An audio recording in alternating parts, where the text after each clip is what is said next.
3 Rey Mysterio masks. Booyaka, booyaka.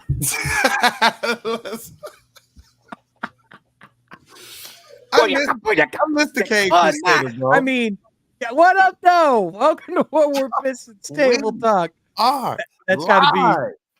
like when someone goes and watches the VOD back later and they just see the first 20 seconds me just going, booyaka, booyaka. They're going to be like, what in the hell is going on? What up, everybody? Welcome to What We're Pistons Table Talk for another Thursday. We back August 31st, 2023, the final one of August, the final one before the month of training camp is upon us, guys. Basketball inches closer and closer and closer. I can almost taste it. I am one of your hosts, Sean Murphy, alongside my guy, Kool-Aid. Let's rock. Let's rock. Kool-Aid, you have power this week. That's a plus. Yes. That helps a ton, bro. That helps a ton. I was like, first I woke up late.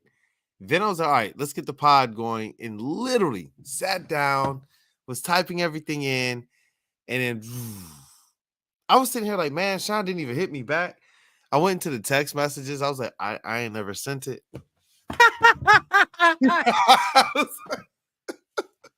I was like, yeah, I never heard from you that night. I was like, I'm assuming he doesn't have power because that's most of the state of Michigan. But yeah. It worked out though that we didn't do a show last week. I was kind of bummed out that day. Those that might not know, Bray Wyatt, one of the greatest wrestlers of the modern era, passed away last Thursday, like literally an hour before Table Talk was supposed to go live. And like, he's literally like one of my favorite performers ever. Same. And the circumstances behind his death were just extremely tragic too. Just 36 years old, died in his sleep in a heart attack. He has 4 children that he left behind, and everyone just says how amazing of a guy he is. How wonderful of a person he was. But man, I know this isn't a wrestling podcast, but I can tell you, that Kool-Aid and I went to SummerSlam. He can attest. I like wrestling a little bit, and he's actually one of the reasons I got into it in the first place. And, also just sad to see those types of things happen in general. So, definitely rest in peace, Bray Wyatt. The fireflies are going to be flashing extra bright 100%. So rip Bray without a doubt. Hell yeah. But yeah, also joining us, Dr. Steve Resball Pod himself, however the say his last name. Get wrecked anyway. Steve, how are you doing, my friend? Good. Our semester just started last week, so also I'm glad the table talk didn't go down because first week of classes are just as busy for the instructors as they are for the students, figuring everything out. Do you hate having to go through those syllabuses, like those syllabi, if you will? Like, after a while, you become a robot to where you're just like boom, boom, boom, and like your mind shuts off and you automatically do it. So it ain't no thing anymore. Ain't no thing but a chicken wang. Yeah. Oh man, I love you guys, man. I love you too, man. It's good to see you guys for real. It seemed like everybody needed a break last week, but with the season kind of right around the corner, hey, I got the Lions jersey on as well because we are all hopefully avid Detroit Lions fans, and hopeful as Calvin is that they're going. No, I'm kidding. I'm hyped up. But man, look, I'm excited for this Detroit Pistons season. The hype continues to kind of get ramped up due to a couple players. Oh yeah, I'm gonna call one big star, one minor star of the hype, and I think it's Asar and Cade. Before we get into that, what do we do with Table Talk next week? You know what's next Thursday? Lions Chiefs. I'm just thinking about that. We'll have to talk about that off. We'll have to talk about that off pod. We'll have to deliver the content. Don't you worry. It's still on its merry way. But there's a conversation that's going to have to be had because I mean we can't just miss that game. No.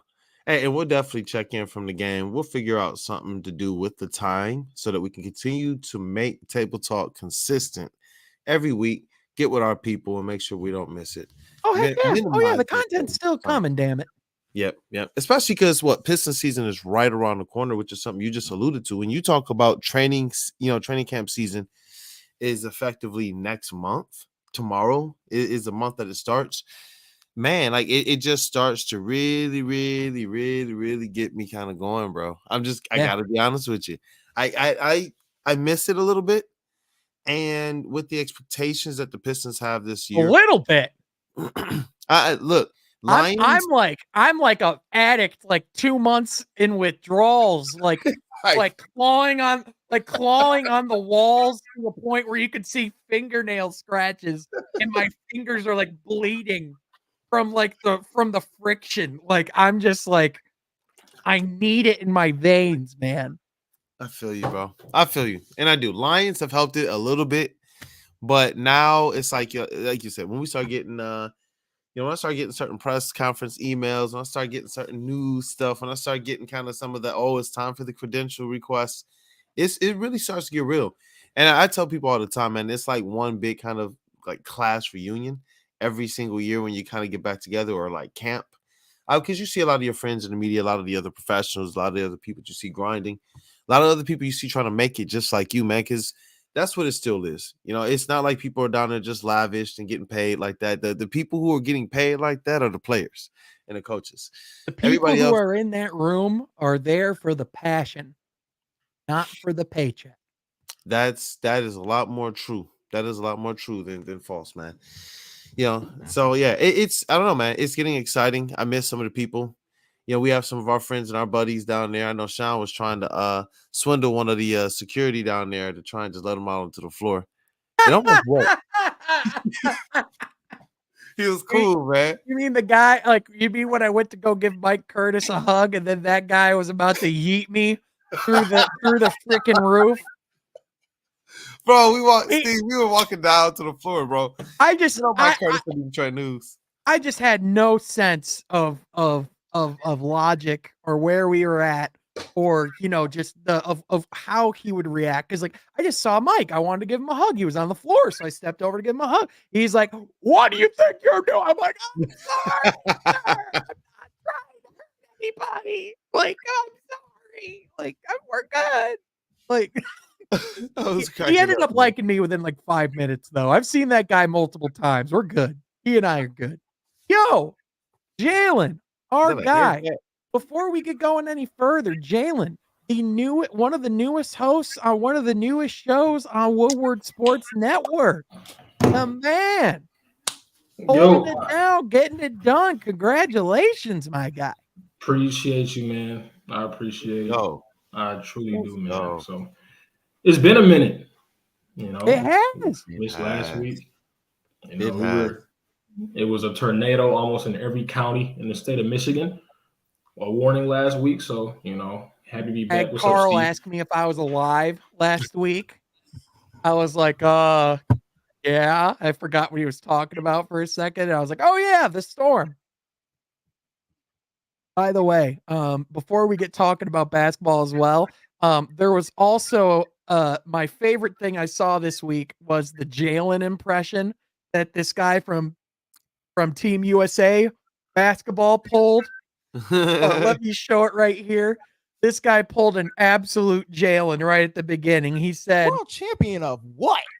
World champion of what? The United." I was like, directly doing that for what? For what? Literally said it just world champion of what? And wasn't it related to championships or playoffs? The United States? The thing that hurts me the most is that I have to watch. No, he was talking about the Nuggets, saying the Nuggets aren't really world champions because he's saying, how can you call the NBA the world champions when they just play in the USA and there's other leagues in the world? Well, no, I would say, what was Jalen? What was your reference for Jalen? Was it in reference to Doc Rivers and some type of championship or something? Oh, I was. I it was to that loser Glenn Rivers, that loser Glenn Doc Rivers. We were talking about Doc Rivers, and I brought up. I was like, perhaps Doc Rivers could be an interesting candidate for something, and then Jalen said, "For what?" That's right. But that was classic. That I was mean, hey, classic. by the way, congrats to Doc Rivers. He's going to be commentating on ESPN this year. He's going to be the main broadcast on the main broadcast team with I believe it's going to be him, Mike Breen, and then I believe it's going to be Doris Burke. So that's Yeah. going to be a fire broadcast. Bro, Well, there's the answer to Jalen's question. For what? For commentating. Exactly. For TV. That's the answer. I love Steve's brain. But yeah, I was just listening to Doc Rivers call the Tayshaun Prince block of Reggie Miller. He's really good, man, in those types of situations, yo. In those situations, he is really good. Yeah. I still think that that's the game where he actually lost his voice. Like when Tayshaun made that block, Doc Rivers went absolutely ham, bro. And we posted it because of an interaction that I was fortunate to have. Shout out to What Was Sports, man, with Ron Artest. And he had some cool things. I'm going to post. I think I posted the Asar Thompson video as well, where he was actually giving some advice to Asar Thompson. He said he's excited and ready to see Asar Thompson this year. And he's just telling him, look, anything that's in your way, just don't let it stand in your way. Don't be somebody that's kind of sitting in the plateau, sitting in neutral. He said that there's a lot of guys who come in at his draft slot who they think that they're the best, and they just play like they're the best. They don't play like there's anything left to earn. They don't play like there's anywhere else left to go. And he was saying with his own experience, you know, he came in where there were players ahead of him that were discernibly better, and it continued to keep a fire and a drive and a passion that continued to push him and push him and push him. And he's saying, yo, Asar, always be that guy. Continue to try and push yourself because that's what the greats do. And I thought that was pretty cool, man. I thought that was really, really cool of him. The other thing he said is that he believes that the 2004 Pistons complete starting lineup, including Tayshaun Prince, should be in the Hall of Fame.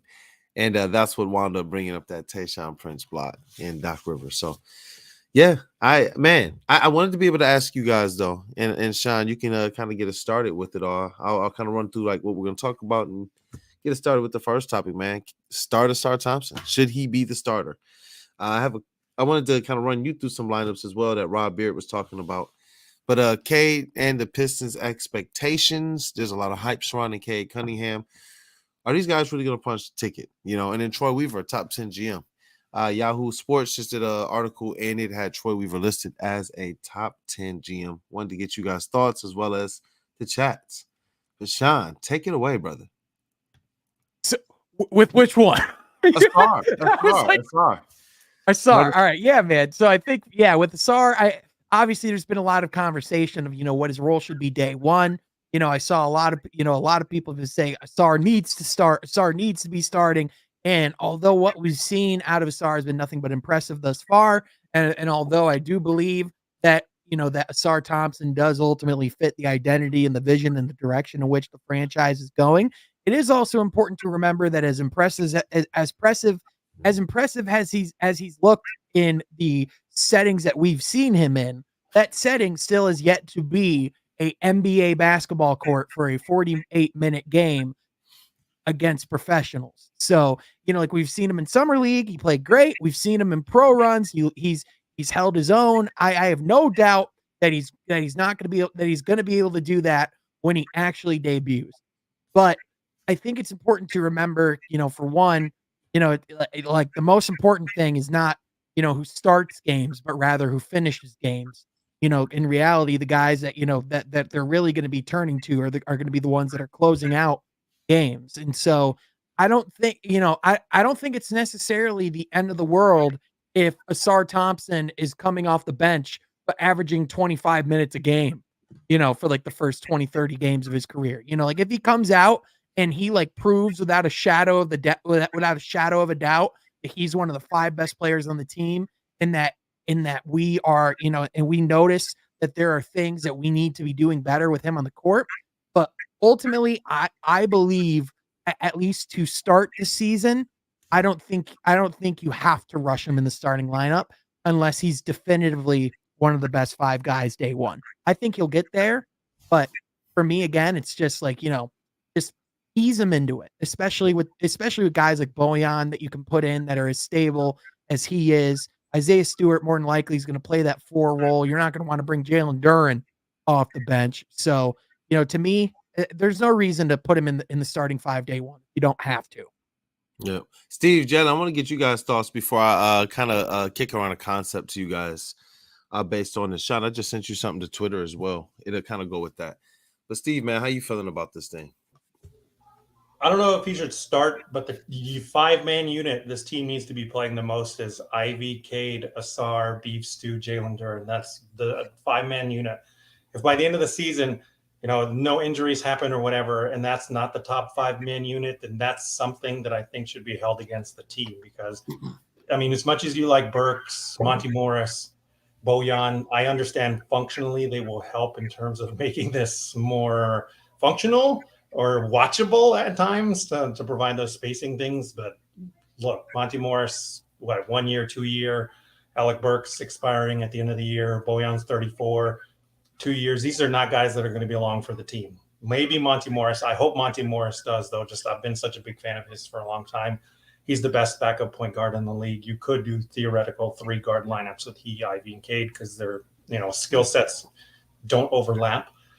But yeah, and that's just a thing for me. And I'll do a preview and a breakdown next week of Asar, looking at other guys that came out of high school, some good ones to give an idea of this is probably what Asar's rookie year looked like.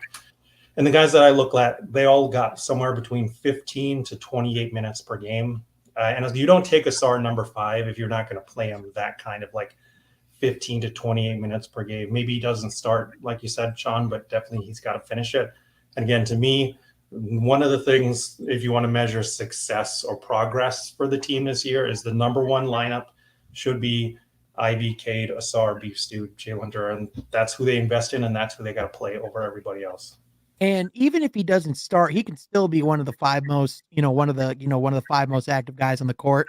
That can still be, their most active lineup. I just think as far as, the way I've seen the conversation go online is that there's this urgency of Asar needs to be started. Yeah. And I think there's a conversation about what starting actually means. You mean starting right out the gate, just to clarify, right? Right. I mean, right out the gate. I think, if I could see Asar starting as soon as 10, 15, 20 games in. If he comes in and balls out and shows that he's ready, right? That's something that could happen. But again, if you don't have to and you can ease him into things, because the thing with Asar, he makes winning plays, he's going to do easy things, but the whole thing about him is you don't have to put all the pressure on him day one. You can you have Cade, you have Ivy, you have your other ball handlers. He's not going to be your number 1 option on offense, so to speak. So I think, especially just from a development standpoint, I'm not worried about his confidence and about, anything as far as how he's going to be able to approach things. But, I just don't think they have to start him day one. The only thing I'll say about one more thing is the only reason he should be benched is if he's turning down open looks. We don't care if they go in. That's the number 1 thing he's got to get is once you have an open look, take it. You can't hesitate. You can't, pass it off. That's what you got to develop. He does everything else well. You watch him. We've seen him in Summer League. If you watched all his OTE stuff, the last 2 years, he understands how to move on and off the ball, but the shooting is still something that comes around. And if you want to get better at it, you got to put him up. That's just the one thing for me. If he's turning down open looks, you got to sit him and be like, yo, man, that's the only thing we want you to work on. Number 1. I'm like, man, go back in history, man. Go back in time and tell that to Killy. Jalen, do you think Asar start day one? I know you are an Asar Thompson believer. I know you speak the way, the truth, and the light on Asar Thompson. Well, right. Oh man. What up, bro? Let's just put it that way. When you put it that way, I think you could throw him in there. I don't think you have to. Don't let him back you in the corner, Jalen. Don't let him back you in the corner. Man, because he just told my whole tape without me even saying a word. Because you know where I was going. But I think he should, because I think within the next 4 months of the season, December, or whatever, or January, he'll be starting. I don't think he's going to even be here. To be honest, I don't think Bojan's going to be here that much longer. for a full season. But yeah, start him. Why not? Put him in there. That's going to be the lineup of the future. I'm pretty sure, barring anybody leaves, and they probably won't. Although you could put him in there, see what happens. If he gets a little, nervous and a little, loses confidence a little bit, you maybe can insert him out, or you don't have to rush him. But if it was me, if I was Monty, I'm putting him in there. First game, why not? I mean, he fits. I think he can just level it out for real. And if he starts to get confidence, do you want him off the bench instead of and not like if he has confidence, are you gonna put him over Bojan? Bojan's a better scorer, 100%, but I don't know, man. Like I think we can test it.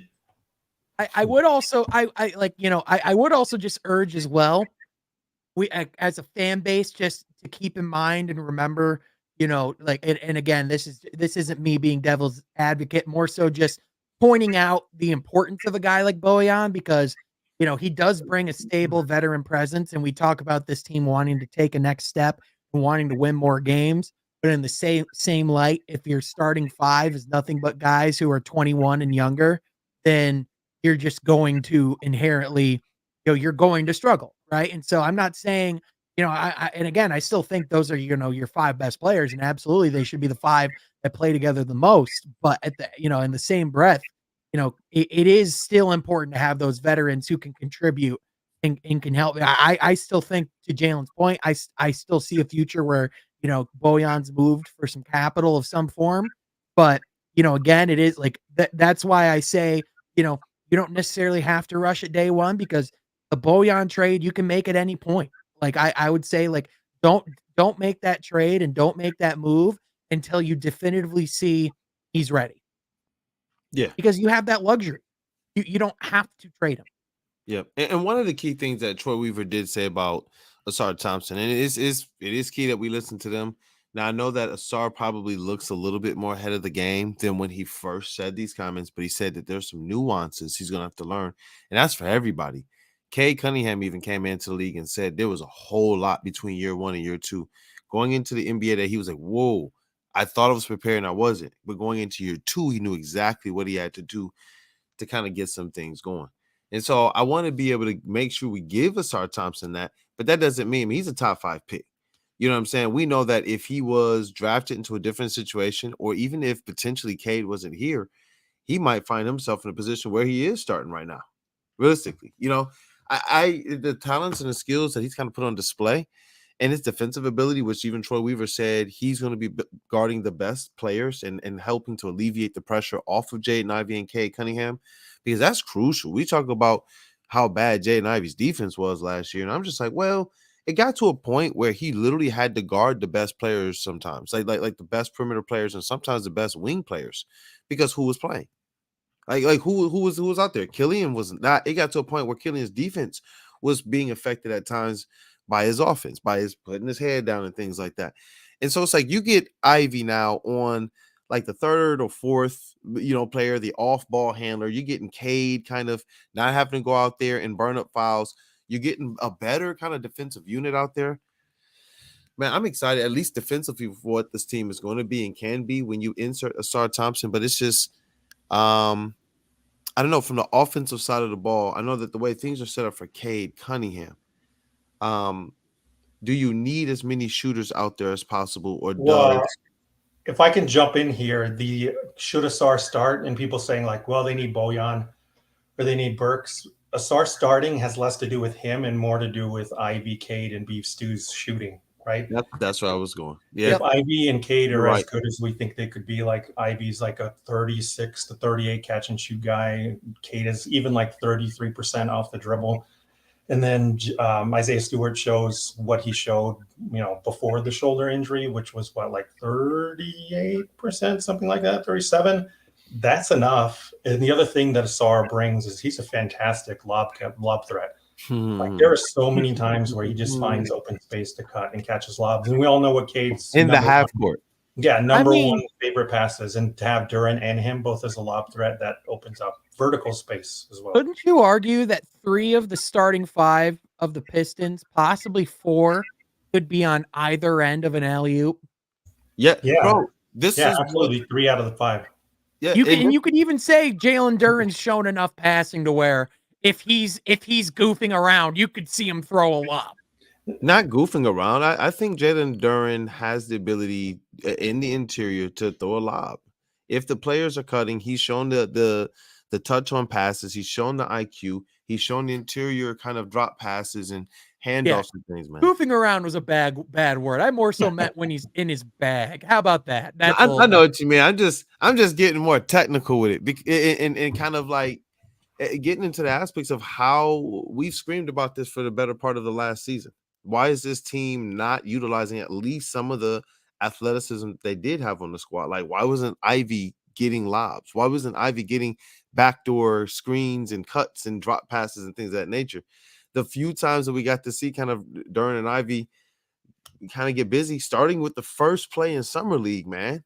You know what I mean? It was just like, where is that? And they just kind of went away from that. Now they've kind of injected this team with even more playmakers and even more athletic players. And it's just like, I'm hoping that we see a whole lot more of that from everybody on the court, man. Do you think it's fair to say that one of the biggest? Oh, go ahead. Oh, I'm sorry. I was just gonna ask really quickly. Do you think it's fair to say that one of the biggest barometers of how far this team can go, and like one of the first quick barometers we're gonna have is how well Cade shoots? Like, obviously, we talk about in general, this, I'm just saying that a lot of people have talked about or have worried about Cade shooting, and I don't think it's nearly as much of a narrative as it is. I think Cade's a solid jump shooter, but at the same light, people have always said, well, he hasn't necessarily figured out the shot yet, but his other stuff is great. I honestly think if Cade, shoots the ball efficiently, is that threat from all three levels of the court that does, that does just take it to a different level. But at the same light, I don't think his jump shot is nearly as much of a problem as people make it out to be, especially if you consider the fact that he had one leg he was shooting on for his first 2 seasons. Yeah, a lot less balance. I think By the for way, Cade, though, I think him and Ivy this year, though. Can you guys hear me or no? Yeah. Okay. Real quick, I don't want to hold the show, but to the point of Bojan, I feel like Cade and Jaden this year are gonna have most of the shots. I don't know if that's just far-fetched, but Bojan, last year, he was the number one option. We didn't have anybody else. Ivy was there too, but he was still young, trying to figure it out, and he was playing a lot of point guard too. If Cade comes back, how we all assume, which we hope, all his shots, number one option. Ivy's number 2, most likely. Bojan is there for the clutch moments and stuff like that. But I feel like most of the shots though be between those two. And then you take away that from Bojan, some of his shots is do you want him in the lineup if he's not getting as much shots? Because on the defensive side of the thing, or defensive side of the ball, he's he won't matter.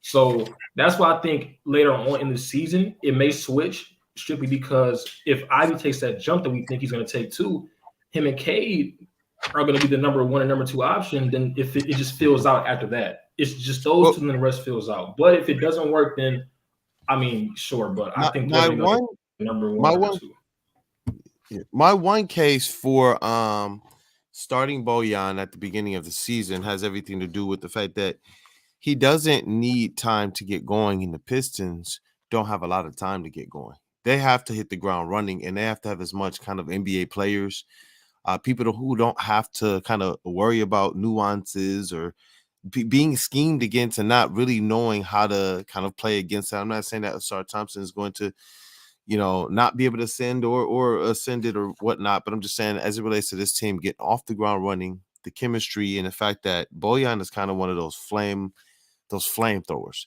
He doesn't need a lot of shots to get his 20 points. I think that at NBA_University, I wish I had the stat in front of me. Me and Rod covered it. Rod and I covered it about a couple weeks ago. And it was on how effective and how minimal Bojan Bogdanovic is as it relates to getting his threes off, his points. The fewest amount of field goal attempts, I think, to score 20 points per game. He was in that top 5. And so when you're talking about a guy like that to just start the game, when you're talking maybe 7 minutes, the first 7 minutes, we saw Bojan kind of in some of those games go out there and instantly come up with 8 points in like 7 Borderline minutes. 50, 40, 90. Yeah, and that's where I'm just like, you know what? For this team to be able to hit the ground running while Asar Thompson is still kind of learning, and I think it gives Asar Thompson as well the opportunity. And this is what I was going to bring up. They have this lineup here. This is NBA 2K4. It's their kind of leaked player ratings of the Pistons. Shout out to at underscore Kiona J, KYONAJ. You guys will know her. She supports the platform. She's kind of all over Detroit sports. I just wanted to make sure I shouted her out because that's where I got it from. But I still love that Jimmy Butler has the photo of him with the with the dread. with the fake dreads on. Yeah. I love that made it in 2K. What a time to be alive. I think I'm gonna wind up getting some of those, man, for this next season, man. Take my credential picture with those dreads on. Have that for the whole season. I think that'd be dope, bro. But obviously, this is not a lineup that I want to see at all. I don't want to see this lineup at all. I think it's either Asar or Bojan who has to start. But I thought it was pretty interesting what they had here. I just want to be able to show you guys what they think of our players. And I think it's it's pretty similar to the projected depth chart that ESPN put up as well. I think it's important to keep in mind that when they put these together, they're solely just these are just analysts taking a quick overview of the roster and taking guesses. If I were to bet, if you were to ask me if I was a betting man, what the starting five is day one. I feel like I've said this a couple times, but it's Cade, it's Ivy, it's Bojan at the 3, Isaiah Stewart at the 4, Jalen Duren at the 5. At least to me, that's the most logical day one, as assuming things in training, assuming Asar, isn't taking over the world in training camp. And again, I'm not going to fully make that assumption because I think he can come in hitting the ground running for sure. Yeah. And the thing that I found interesting here is this. To start the season, I thought that there were a couple. Oh, there we go. I thought that there were a couple benefits to actually bringing Asar Thompson off the bench to start the season. I thought that the team can get off to a much quicker, better, more cohesive start. But I also believe that Asar Thompson has some abilities that if he can come off the bench and actually maybe play the Cade role, I think it gives him the opportunity to kind of have his offensive game really kind of come up and match what we think his defensive game is. We think his defensive game is a lot more ready than his offensive game. But from the skill sets that I've seen, what'd you say? I don't. I think his offensive game's like more advanced than we think. I can't wait to see it. Like, I think that he's going to show us a lot. In Summer League, I was thoroughly impressed with what I saw from him. I didn't feel like we were looking at a guy who was really going to struggle shooting the ball, like being a putrid shooter. I didn't get that vibe. I got the vibe that he's one of those kind of rhythm and feel shooters. And as he kind of gets the ability to get downhill and have the ball in his hands, then he just winds up kind of feeling that shot. And it looked good, especially in that San Antonio game where he just got busy in the Summer League. I just don't see him forcing many looks either. Like I just think for a kid who's coming in at 19, 20 years old, he has an extremely mature grasp on how to play the game and his overall decision making. Like like the Thompson twins are basketball savants. Like they have a high basketball IQ.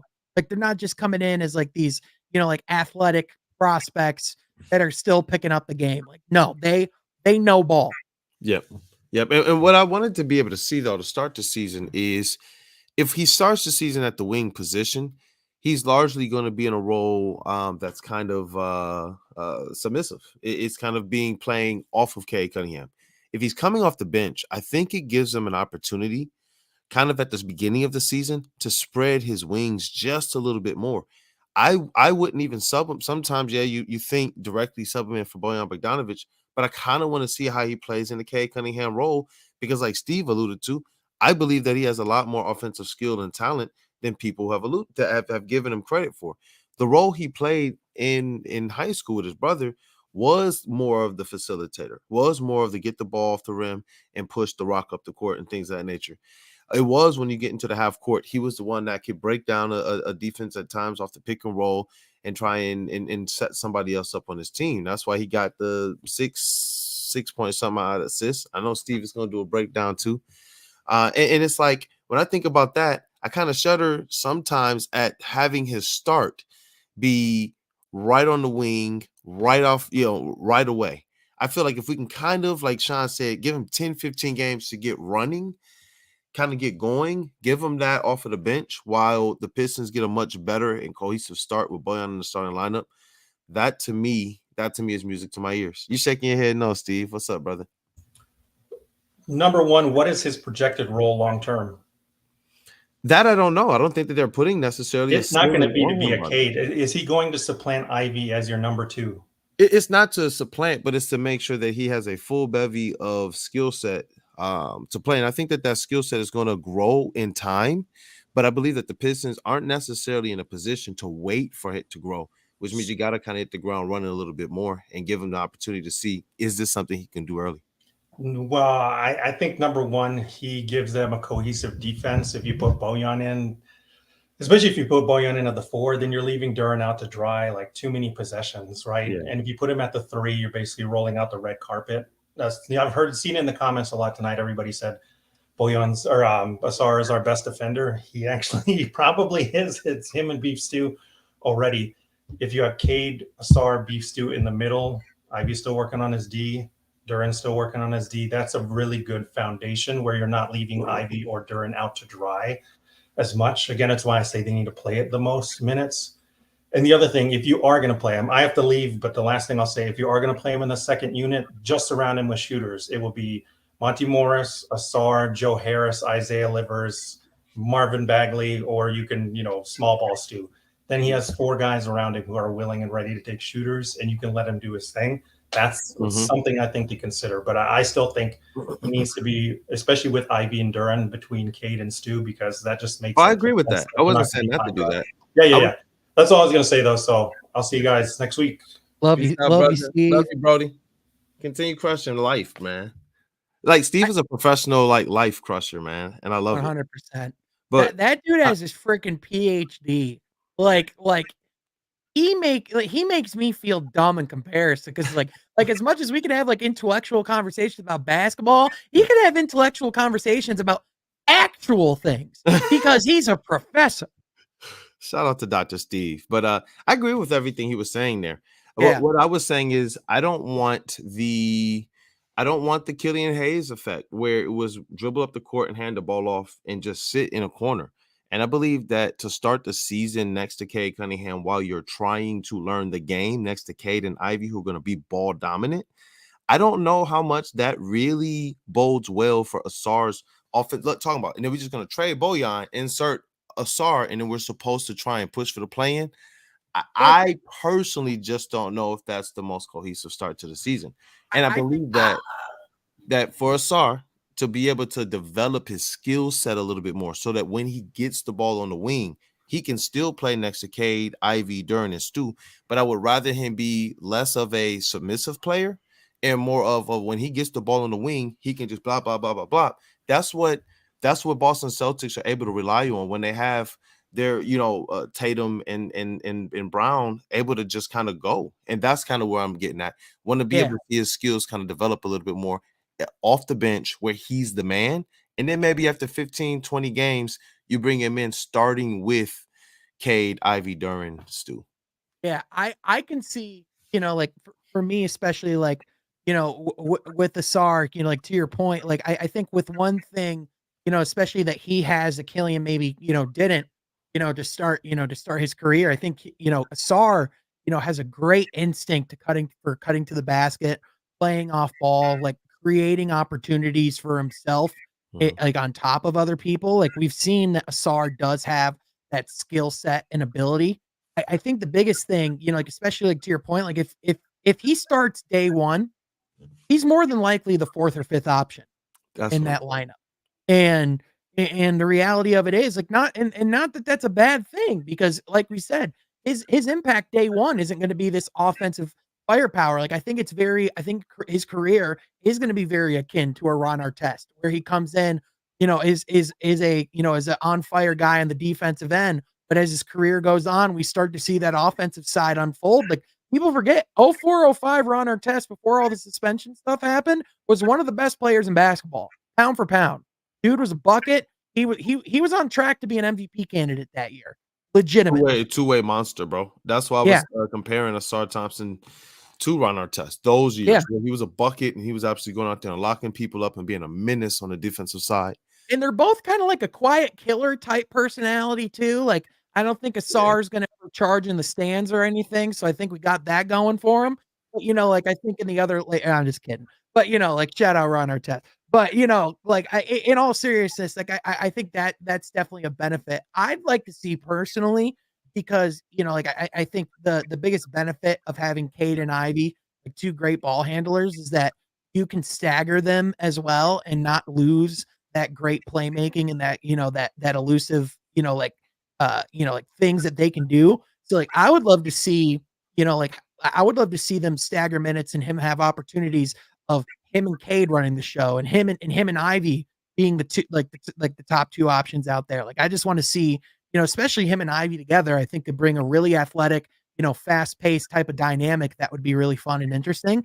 I think that's the biggest thing is how can you really let Asar like fully unleash, towards the beginning. I think those are like the lineup combinations that coming off the bench might be able to allow for day one. So I think those are the areas where like, I still think Asar is going to get like 25 minutes a game to start the season.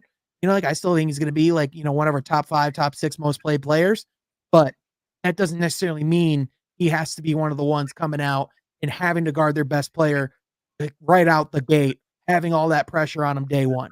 Yeah. Sometimes I want him to be able to learn from the bench. You know what I mean? Sometimes you want him to see what Cade Cunningham is doing. Sometimes you want him to see what the other players are doing. He's going to be eventually guarding star, combo guards and wings. So it's like, from that perspective of just getting your feet wet in NBA and knowing that the Pistons need to get off to like a near 500 start over their first 10 to 15 games for them to realistically get to this cohesive place of competing every night. I want him to be able to have every opportunity to become the player he can become as early as possible, as quickly as possible. And I know it's we're kind of echoing the same thing. Do I want to see him start night one and be that guy already? Yes. If he's like you said, bro, we get to training camp and he's that guy, and we in preseason he's that guy, and they get to the first game of the season and they put him off the bench, then we're all going to be sitting here. I'm going to be first press conference like, what happened from preseason to here that Asar Thompson doesn't fit in the starting lineup any longer, because he's going to be the guy, and it's going to be very, very quickly, man. Very quickly. This conversation very much reminds me of the Jalen Duren conversation we were having this time last year. Because we were talking about it this time last year, we were talking about should he start, how many minutes should he be playing, like where should he be in the lineup?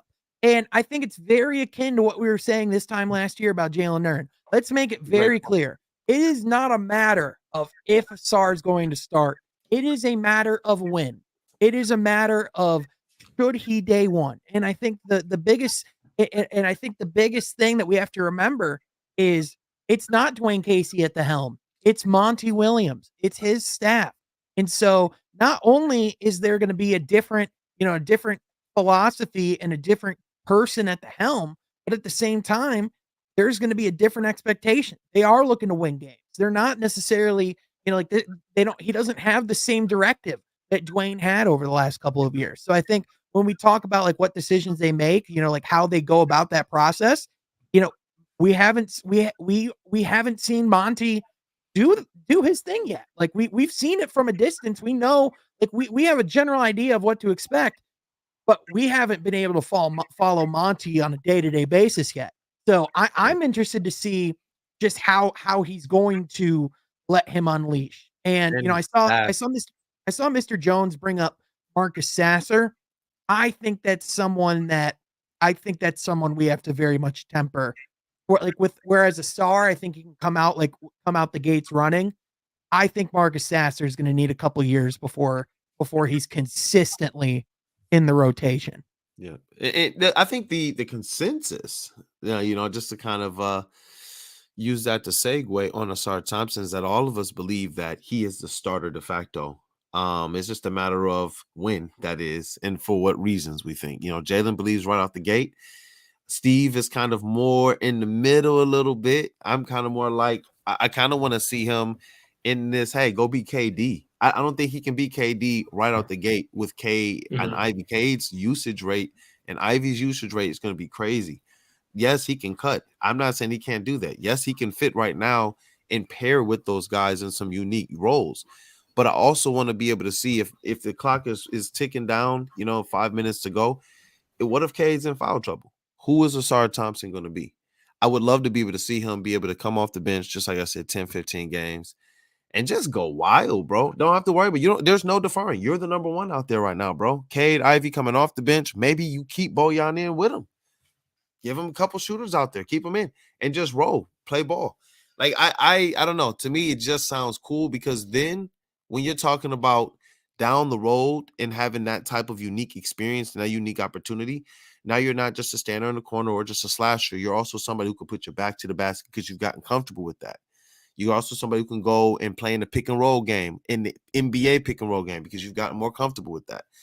I would love to be able to see it and just let his game kind of expand and blossom rather than what happened to Sadiq Bey when he just kind of became more of a stationary player rather than a guy that they would let kind of go. Then they tried to let him ISO, and he got kind of he's not the facilitator that Asar Thompson is, but he got really, really, really just kind of zeroed in on got to shoot the ball, got to shoot the ball, got to shoot the ball, and it wasn't anything to do with facilitation. So I don't know. I just kind of want to see it, but he's not going to be on the bench very long. The defensive impact that we kind of already see, just kind of shades of it, even in just pictures and just clips. I know people say it's just Rico Hines and things of that nature, but it's like as long as the NBA isn't calling him for what they usually call rookies for, kind of those overly aggressive fouls or reach-in fouls, they're usually a little bit more ticky-tacky with them.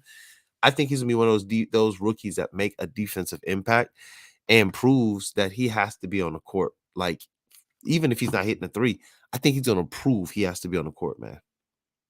I think he's going to be A-okay. I think so, we are. Sean?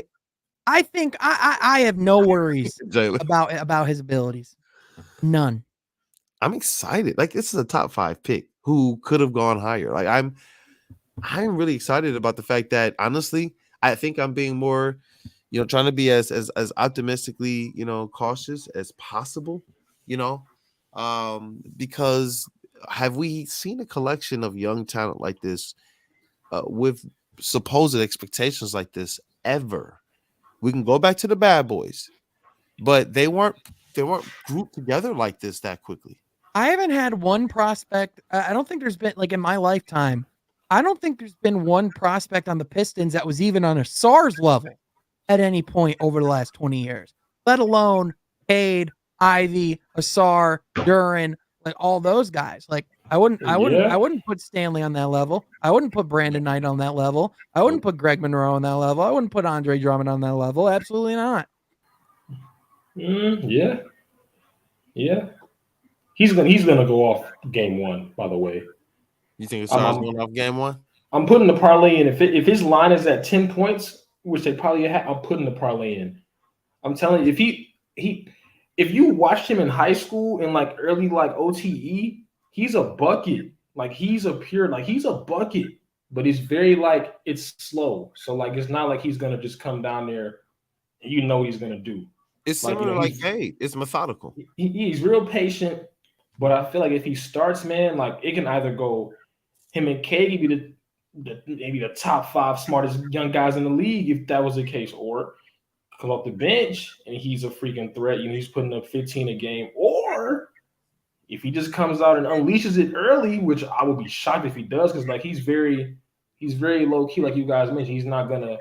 He's a team player first, like heavy emphasis, like he's gonna get everyone else involved. But if he comes out like balling, it's gonna be tough on Monty, man, because like you want to let Bojan go, you want him to score, get you 20, 15, 18 points. But if Asar is balling, like what do you can't put him on the bench that long. Like if he's hooping, like by Halloween, is he going to even be not Halloween? I'm tripping. Christmas. By Christmas, he going to be on the bench by Christmas? I don't think so. If he comes out normal. I mean, Jalen Duran was in the starting lineup by Christmas. I don't see why Asar couldn't be in the starting lineup by Christmas. And I would Yeah. happen to say that Asar Thompson is a better, a more well-rounded basketball player at this point entering the season than Jalen Duren was. Entering the season, we were wondering what type of player Jalen Duren would be. We were saying, is he going to pass the big man triage? Let's see how he plays in the pick and roll and defense. We already know how Asar Thompson plays at these things. We're just wondering about his transition to NBA strength. But the problem is, at every level, he continues to look like the strongest guy. He went to summer league and was the strongest guy, man, against some NBA players. Like Honestly, every man, time he was playing, I was just like, I'm trying to really temper it, yo. I guess I'm really not trying to drink the Kool-Aid too much, but well, this guy has the opportunity to be really good, bro. And I'm trying to really temper it. You well, like guys I are think not helping. I Jalen is well, not helping. well, I think if I were to put it simply, like if you're like saying like what to expect out of Asar, like if you're to ask me like what can I realistically count on out of Asar year one, I think you can count on and expect a better version of rookie Stanley Johnson in the sense of a guy who can step up on the defensive end, really prove and show his own, and then occasionally can really give you some buckets. Like I don't think necessarily he's gonna, I don't know if offensively he's gonna take the world by storm day one. If you were to ask me what my only question is about Asar, it's the jump shot. That's it. And even then, it's not like I hate the form. I like the form. It's the only thing I Bro, don't like are the numbers. And it even looks then, good. like It looks good, bro.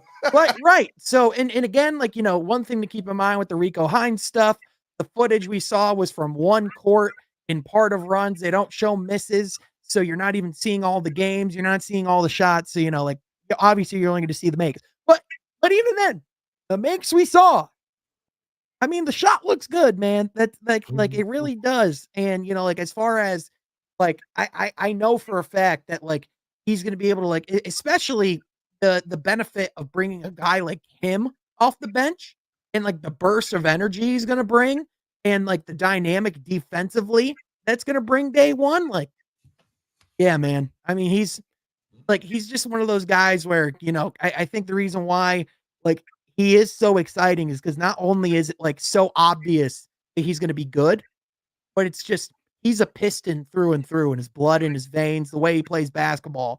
He's a Detroit Piston. Yeah, that is a statement through and through day one. That's not something we have to wait to see. That's not something we have to wait to see if he can spread his wings. He is comes a out the Detroit box Piston through a and through, Detroit bro. Piston. Yeah, that I love about Asar Thompson.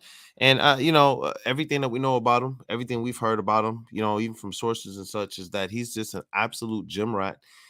He comes from a very, very, well-rounded and high-affluent family that was very, very concerned about them also make sure they get their education. There was a lot of people who continue to say things and discuss things as if they weren't intelligent. They were just about the basketball of it all. And it's like, nah, they're about more than that, brother. They're about a whole lot more than just basketball. They care about honestly, they care about the education. They care about knowing what they can put on for generations and be an example. They've come into the league well-rounded in financial literacy, in media practice. They like I think the biggest misconception with what they did in Overtime Elite is that they just went to, they just went and they just were for the basketball part. They learned how to be professional athletes. Like there's a difference between going and just training in basketball and doing what those guys did.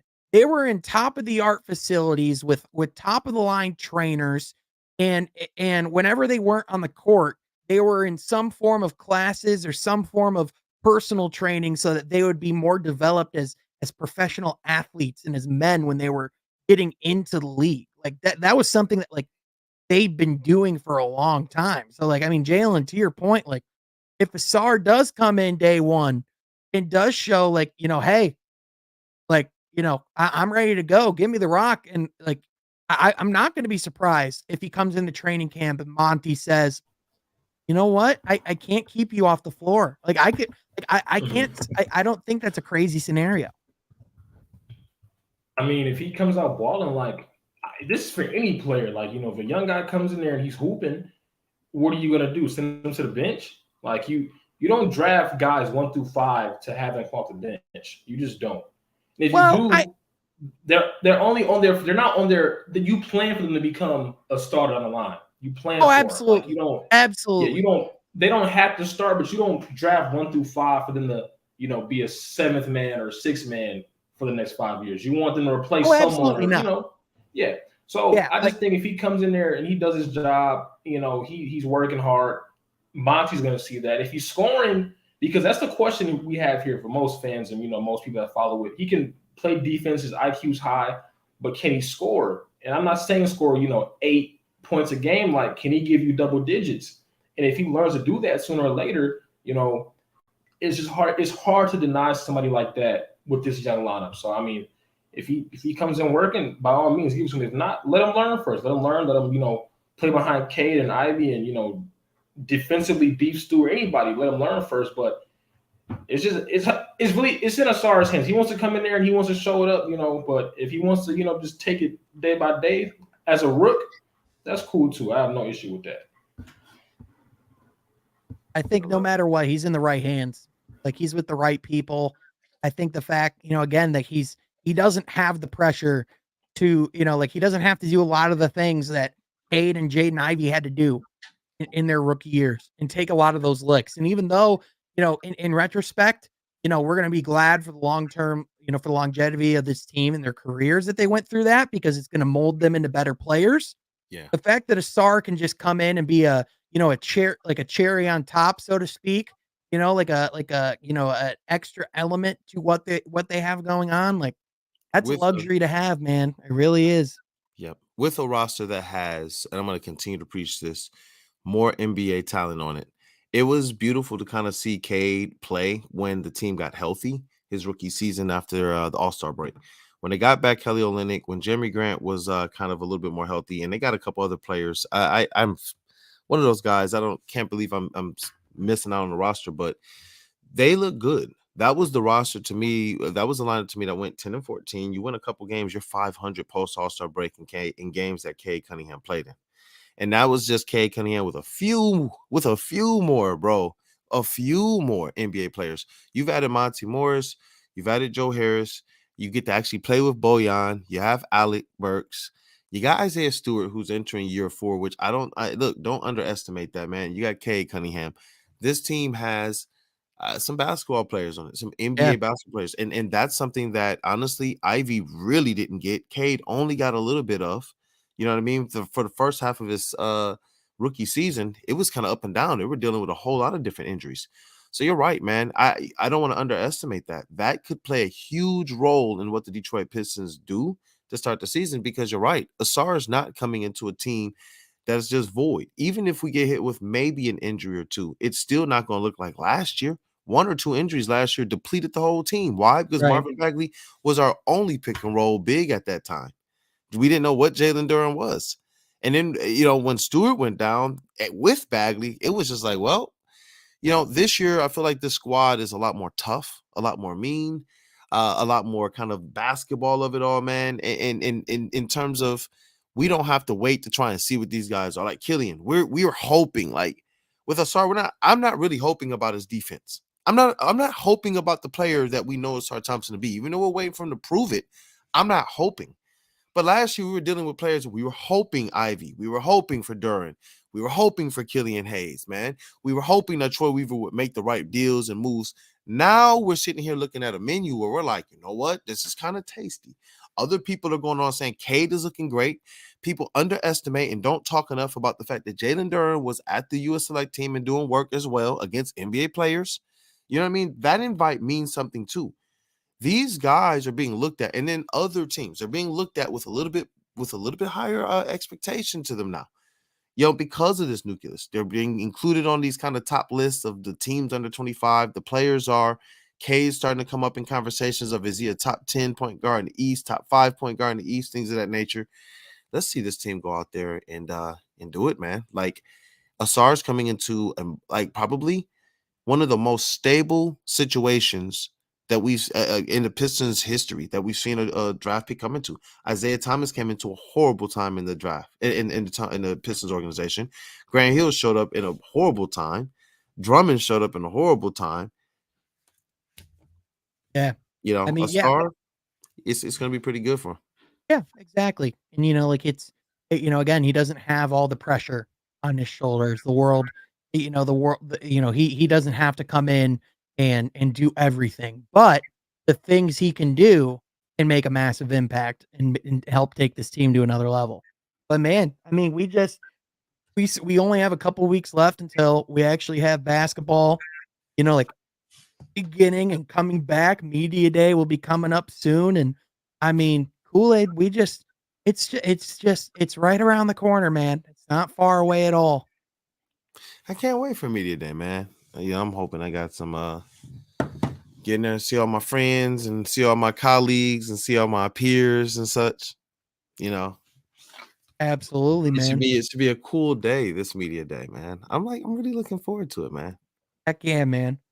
I'm just looking forward to this season in general, and you're gonna want to make sure you're here at Table Talk, dagnabbit, because this is where you're gonna get the best coverage, the best conversations, the best insight, the best personalities in the space. Bro, read this before you sign off, because that is so true, bro. Read this, please. I remember back in the day, I would pray average draft picks would develop. Sekou, Ellenson, Singler, Day. Now our prospects are valued by more than just Pistons fans, and they have true potential. That's bars. Shout out Caleb, man. I had to shout out Caleb. Like, we as a fan base had to hold on to 3 games Sekou played in 2017 or something when he played good for like a week and a half. With the dunk, right? Yeah. Yep. And then the rest of the season happened. And it was like, oh yeah, he's very much not a guy. Got it. Okay. Oh man. Well, on that note, guys, this was another fun episode. Thank y'all so much for being here. Kool-Aid, got anything to say before we close this thing down? Hey, look, I'm just grateful to be back. I'm grateful for the future. And honestly, Piston season is right around the corner. I'm ecstatic, man. I'm ecstatic. Shout out Woodward Sports. Shout out Woodward Pistons. Shout out From Half Court. Shout out Resball Pod. Shout out everybody, man. And Jalen. CEO's office hours, brother. Yeah, CEO's office hours, but also Jalen. When's the new show premiere, and when can they catch you guys on Woodward Nights? They can catch us on 8 to 10 Woodward Sports YouTube channel. Broder and Broder, however you want to call it. The 2 guys there, my guys out there, and my boy Nick will be out there 8 to 10 Monday through Friday. I'll be on Monday through Wednesday for sure. What date is it premiere? 3 days for sure. 9/5, so that'll be on Tuesday. Tuesday, 8 to 10. Let's rock. So, yes, sir. I'm ecstatic for you, brother. That's awesome, man. Well, folks, thank y'all so much for being here. Thank you for being at the table with us yet again. We will catch you guys yet again next week for another edition of Woodward Pistons Table Talk. Be sure you're subscribed. See, look, man, next time you gotta sign off with the auto tune.